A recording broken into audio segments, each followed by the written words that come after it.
तो जैसा कि हम लोग पिछले वीडियो में हम लोग साख्या का जो भी प्रश्न उत्तर था उसको हम लोग देखे। अब इस वीडियो में हम लोग शब्द के जो प्रश्न बनते हैं, ठीक ना, शब्द से जो भी प्रश्न बन रहे हैं उन सभी प्रश्नों की हम लोग इसमें चर्चा करने वाले हैं। तो चलिए हम लोग पहले प्रश्न से शुरुआत करते हैं। पहला प्रश्न आपका क्या है कि मनुष्य ईश्वर को कहाँ कहाँ पर ढूंढता फिर रहा है, ठीक ना। एक इंसान, एक मनुष्य ईश्वर की खोज में वो कहाँ कहाँ जा रहा है, कहाँ कहाँ पे खोज रहा है। तो अगर हम लोग कभी इस प्रश्न हम पढ़े ही नहीं या कभी हमने किताब पढ़ा ही नहीं, फिर भी अगर हमसे यह प्रश्न पूछा जाए तो हम आराम से ऐसे लिख सकते हैं कि एक इंसान ईश्वर को खोजने के लिए कहाँ कहाँ पे जाता है। मंदिर में जा रहा है ना, मस्जिद में जा रहा है, काबा, कैलाश, यहीं पे जा रहा है ना। तो हम यहाँ पे भी क्या लिखेंगे कि मनुष्य जो है, मनुष्य ईश्वर को मंदिरों में, मस्जिदों में, तीर्थ स्थलों में, ठीक ना, तीर्थ यात्रा में जाता है। बूढ़ा बूढ़ी लोग देखोगे तो तीर्थों में, पहाड़ों और जंगलों में ढूंढता फिरता है, ठीक ना।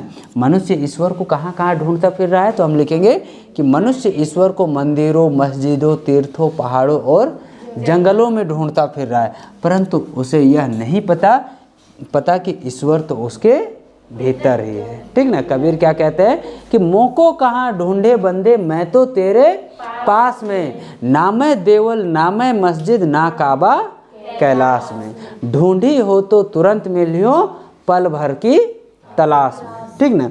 तो पल भर की तलाश में वो मिल रहे हैं, ठीक ना। अगर सच्चे हृदय से, सच्चे मन से तुम किसकी खोज में हो तो ईश्वर की खोज भी, ठीक ना।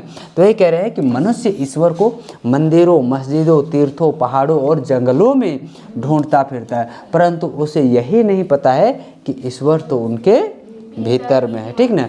उसके हर श्वास में क्या है, विद्यमान है। श्वास का मतलब क्या, तभी हम जिंदा हैं, ठीक है। हम लोग कहते हैं कि ईश्वर जब तक है तब तक जिंदा है। जिस दिन ईश्वर हमारे शरीर से चले जाएंगे उस दिन हमारा प्राण भी छूट जाएगा, ठीक है, छूट जाएगा। तो वही कह रहे हैं कि मनुष्य ईश्वर को मंदिरों, मस्जिदों, पहाड़ों और जंगलों में ढूंढता फिरता है, परंतु उसको यही नहीं पता है कि ईश्वर तो उसके भीतर है, ठीक ना। ईश्वर तो उसके अंदर ही अपने अंदर के ईश्वर को पहचानो, उसको कहीं खोजने की आवश्यकता नहीं है ना। चलिए फिर अगला प्रश्न देखिए। अगला प्रश्न क्या कह रहे हैं कि कबीर ने, ठीक ना, कबीर ने ईश्वर प्राप्ति के लिए किन प्रचलित विश्वासों का खंडन किया है, ठीक ना। आखिर समाज में ऐसे कौन कौन सा काम हो रहा है जिसको इन्होंने बताया कि ईश्वर की प्राप्ति के लिए ये काम करना आवश्यक नहीं है। तो क्या क्या कह रहे हैं कबीर, तो कबीर ने तीर्थ यात्रा में जाने से मना किया है, ठीक ना, कि भैया, और हम लोग व्रत करते हैं। व्रत मतलब क्या हो गया, हम लोग पूजा पाठ करने के लिए उपवास करते हैं ना। तो व्रत करने से क्या, जैसे देखोगे जितिया का व्रत कर रहा है ना, तो ये सब क्या व्रत करने से, या फिर जो पति के लिए जो पूजा किया जाता है उसको कौन पूजा, बोर पूजा है ना। तो क्या ये सब पूजा पाठ करने से क्या किसी का लंबा उम्र हो जाता है? अगर मान लो पति का पूजा कर रहा है लेकिन पता चल रहा है कि रोज़ उसको गाली दे रही है, समय पे खाना नहीं दे रही है, खाना से ज़्यादा ताना दे रही है, ठीक ना, तो वो क्या ज़्यादा दिन तक जीवित रहेगा? नहीं रहेगा। तो देखिए, तो कबीर ने कहा है कि तीर्थ यात्रा में जाना क्या है, व्यर्थ है, ठीक ना। पूजा करना बेकार है। व्रत, पूजन, मूर्ति पूजा, बाह्य आडंबर और पाखंड का खंडन किया है, ठीक ना। ये सब चीज़ जो तुम कर रहे हो ये सिर्फ बाहरी दिखावा है, ये सब तुम दुनिया को सिर्फ दिखा रहे हो। क्या इससे ईश्वर मिल सकते हैं? क्या नहीं मिल सकते हैं, ठीक ना। उन्होंने कहा है, वे मानते हैं कि ईश्वर को पाने के लिए क्या होना चाहिए, सच्चे प्रेम, आत्मशुद्धि, मतलब शरीर शुद्धि नहीं। हम लोग पूजा करने जाते हैं तो शरीर को शुद्ध करते हैं, यानी कि पानी से धो लेते हैं, नहा के जाते हैं। तो भाई कहते हैं कि भगवान का पूजा करने जा रहे हैं, शुद्ध से जाएंगे।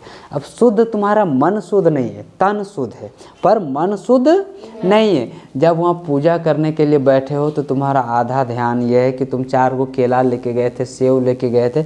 अब पता चलेगा कि वहाँ तुम्हारा ध्यान यही है कि पुजारी जो है वो कहे 2 गो केलवा उठा लेते कि 3 गो केलवा उठा लेते। इसके बाद आधा ध्यान है कि अरे घारे तो प्लास्टिकिया में केलवा धाए रखल रही, प्लास्टिकिया बांधियो नहीं रख लिए, कोई खाई देते नहीं कि नहीं। तो क्या तुम सच्चे मन से वहाँ पूजा कर रहे हो? नहीं कर रहे हो। अच्छा तुम दिन भर का उपवास हो, शाम को पूजा कर रहे हो, अब तुम्हारा ये ध्यान है कि यार मैया को बोल रखे थे सेवई भूनने के लिए, सेवई भून दिए कि नहीं भून दिए, जाके खाएंगे क्या, तो तुम वहाँ पे ध्यान है तुम्हारा? मंदिर के बाहर चप्पल खोल के गए हो तो तुम्हारा ध्यान ये है कि कोई चप्पला ले जाएगा ना का, तो तुम्हारा ध्यान तो है नहीं पूजा में, है क्या मुन्ने? नहीं है। तो क्या तुम्हें ईश्वर की प्राप्ति हो सकती है? ईश्वर की प्राप्ति के लिए क्या कह रहे हैं कि सच्चा प्रेम होना चाहिए, है ना। आत्मा शुद्ध होना चाहिए, ठीक ना। मन शुद्ध सब शुद्ध, है ना। तो यहाँ क्या कह रहे हैं कि आत्मा शुद्धि होना चाहिए और साधना की आवश्यकता होती है, न कि बाहरी दिखावे की, ठीक ना। न कि हम कितना नया नया कपड़ा पहन के गए हैं, कितना सोना चांदी लगा लिए, कितना लिपस्टिक काजल पाउडर मुंह में मेकअप लगा गए, क्या उससे भगवान खुश हो जाते हैं? अच्छा हमारा मानना है, हम ये अपने से कभी सोचते हैं, कहते हैं कि देखो जब हम ईश्वर की पूजा कर रहे हैं, ठीक ना, भगवान की पूजा कर रहे हैं और भगवान के पास अगर हम पूरा साजो श्रृंगार से अगर गए, सब कुछ पहन ओढ़ के अच्छा एकदम नया नया बहुत महंगा कपड़ा पहन के गए हैं, हर चीज़ मेरे पास कोई चीज़ का कमी नहीं दिख रहा है, ठीक ना, सब चीज़ करके गए और भगवान से जाके प्रार्थना कर रहे हैं कि हे भगवान मेरे अंदर जो जो कमियां हैं सब हमें पूरा करने की कृपा करें। अब जब भगवान एक बार आँख खोल के हमको देख रहे हैं कि भाई इसको क्या चाहिए, ऊपर से नीचे तक तो सब कुछ ठीक ठाक है, तो फिर भगवान तुमको और कुछ देंगे? नहीं देंगे। जब कहीं अगर कोई भिखारी अगर हमारे घर में भीख मांगने आता है, अब वो अगर बढ़िया है, वो गाड़ी में आएगा, 4 व्हीलर में आएगा, सूट बूट लगा के आएगा और बोलेगा 5 रुपया दे दे, तो हम देंगे 5 रुपया? नहीं देंगे। भिखारी हम लोग किसको समझते हैं कि भाई जिसका फटा चिटा है, कपड़ा लता फटा चिटा है, मैलाल जलाल है, जो एकदम ये दिख रहा है, दयनीय अवस्था में दिख रहा है, तो लगता है कि भाई ये भिखारी, हम लोग उसी को नहीं देते हैं। भगवान के घर में जाओगे और चीट झाट एकदम झाड़ के जाओगे और बोलोगे कि भगवान हमको कुछ दे दे, क्या मिलेगा? नहीं मिलेगा। हाँ, तो ये कह रहे हैं कि भगवान की प्राप्ति के लिए सच्चे प्रेम और आत्मशुद्धि सच्चा श्रद्धा से होना चाहिए, न कि बाहरी दिखावे से। फिर अगली पंक्ति, अगला क्वेश्चन है कि कबीर ने ईश्वर को सब श्वासों की श्वास में क्यों कहा है, ठीक ना, कि ईश्वर जो है वो हर सांस में बसते हैं, ऐसा क्यों कहा है इन्होंने? तो देखिए कबीर ने ईश्वर को सब श्वासों की श्वास में इसलिए कहा है क्योंकि ईश्वर सर्वव्यापी है। ईश्वर क्या है? सर्वव्यापी है और सर्वशक्तिमान है। ईश्वर क्या है? सर्वशक्तिमान है। वह प्रत्येक जीव के प्राणों में हर सांस में निवास करता है। उसे बाहर खोजने की आवश्यकता नहीं है, बल्कि अपने भीतर झांकने की ज़रूरत है। जबकि उसे अपने भीतर खोजने की आवश्यकता है, उसको बाहर खोजने की आवश्यकता नहीं है, ठीक ना। ईश्वर को बाहर खोजने की आवश्यकता नहीं है, ठीक ना। वही कह रहा है कि अपने भीतर झांकने की ज़रूरत है, ठीक है ना। चलिए फिर प्रश्न है कि कबीर ने ज्ञान के आगमन की तुलना सामान्य हवा से न करके आंधी से क्यों कही है, ठीक है ना। कि आखिर आई ज्ञान संतो भाई आई ज्ञान की आंधी रे, पंक्ति हम लोग पढ़े थे। तो वही कह रहे हैं कि यहाँ पे ज्ञान का तुलना हवा से न करके किससे किया गया है? आंधी से किया गया। ऐसा क्यों?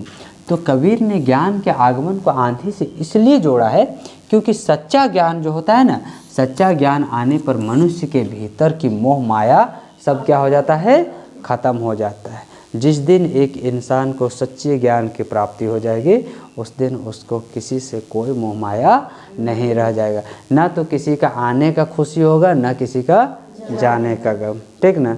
ना तेरे आने की खुशी, ना तेरे जाने का गम। मस्त पहले भी थे और मस्त में आज भी हैं हम, है ना। तो ये चीज़ हो जाएगा। तो इसलिए सच्चे ज्ञान आने पर मनुष्य के भीतर की मोह माया, अज्ञान और अहंकार जैसी सभी अवरोध क्या हो जाते हैं? नष्ट हो जाते हैं। जैसे आंधी सब कुछ उड़ा ले जाती है, ठीक वैसे ही ज्ञान सारी बुराइयों को क्या कर देती है? बहा देती है, ठीक ना। ठीक जैसे ही जिस दिन भी एक इंसान को सच्चे ज्ञान की प्राप्ति हो जाती है, उस दिन वो इंसान के अंदर से सारी बुराइयां एकाएक क्या हो जाती है? नष्ट हो जाती है ना। तो ये बात कौन कह रहे हैं? कबीर कह रहे हैं। फिर प्रश्न है आपका कि ज्ञान की आंधी का भक्त के जीवन पर क्या प्रभाव पड़ता है, ठीक ना। आखिर ज्ञान की आंधी जब आती है तो उससे किसी के जीवन पर क्या प्रभाव पड़ता है ना। तो हम क्या लिखेंगे कि ज्ञान की आंधी से भक्त का मोह टूट जाता है, ठीक ना। ज्ञान की आंधी से भक्त का मोह क्या होता है, टूटता है, विवेक जागृत होता है और वह प्रेम में भीग जाता है, ठीक ना। और वो क्या होता है, तो प्रेम में भीग जाता है, वह अपने अहंकार से मुक्त होकर पूर्ण समर्पण की ओर बढ़ता है, ठीक ना। जिस दिन उसके अंदर उसको ज्ञान की प्राप्ति हो जाती है, वो अपने आप को ईश्वर के प्रति क्या कर देता है, समर्पित कर देता है, ठीक ना। वह अपने सारे अहंकार को भूल जाता है कि उसके पास 10 गो लग्जरीज कार है, उसके पास करोड़ों रुपया है, उसके पास घर है, ये सब चीज़ का उसके पास कोई अहंकार नहीं रह जाता है, ठीक ना। उस दिन वो साधु के वेश में भी आराम से रह लेगा, उसको कोई टेंशन नहीं है, ठीक ना। उसको किसी प्रकार का कोई टेंशन नहीं रह जाता है, ठीक ना। वह अपने अहंकार से मुक्त होकर पूर्ण समर्पण की ओर बढ़ता है, उसकी आत्मा निर्मल हो जाती है, उसकी आत्मा निर्मल मतलब पवित्र हो जाती है, ठीक ना। और वह ईश्वर की ओर अग्रसर होता है, ठीक ना। और वह ईश्वर की ओर अग्रसर का मतलब क्या होता है, ईश्वर प्राप्ति की ओर जाता है, ठीक ना। कोई दिक्कत है, चलिए अगला प्रश्न कह रहा है भाव स्पष्ट कीजिए, ठीक ना।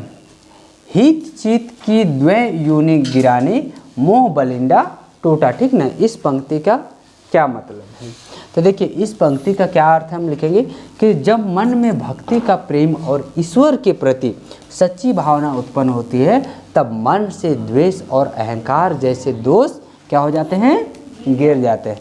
जिस दिन एक इंसान को सच्चे ज्ञान और भक्ति की प्राप्ति होती है, तो सच्ची भावना उत्पन्न होती है, तब एक इंसान के मन से द्वेष और अहंकार, द्वेष का मतलब क्या हो गया कि किसी के लिए उसके प्रति, जैसे देख किसी के प्रति उसके मन में क्या आ जाता है, गलत विचार आ जाता है, ठीक ना।